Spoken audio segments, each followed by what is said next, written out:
একটা দাঁতের কাছে 3.5 হাত বডির মানুষটা বন্দী, প্রধানমন্ত্রী বন্দী হয়ে যায়, রাষ্ট্রপতি বন্দী হয়ে যায়, এরিয়েল শারন টনি ব্লেয়ার বন্দী হয়ে যায়। ইসরায়েলের বর্তমান এই নেতানিয়াহু এত বড় ক্ষমতাধর, এত বড় ক্ষমতা দেখাচ্ছে, সেও বন্দী হয়ে যায়। আল্লাহ বলে একটা দাঁতের মধ্যে যদি ছোট্ট একটু ব্যথা আমি দাঁতের গোড়ায় দিয়ে দেই, পুরা মানুষটা দাঁতের ব্যথায় কাইট হয়ে যায়। আছে না নাই?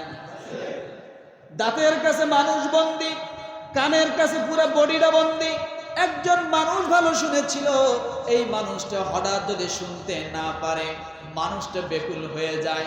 কান ভো ভো করে কেন, কানে শুনতেছি না কেন, ডাক্তারের কাছে যাবে, পেরেশানি হয়ে যায়, হুজুরের কাছে যায়, ঝাড়ফুঁক নিতে হবে, পরীক্ষা নিরীক্ষা করতে হবে। তাহলে একটা কানের কাছে মানুষটা বন্দী, কান ছাড়া মানুষ চলতে পারে না।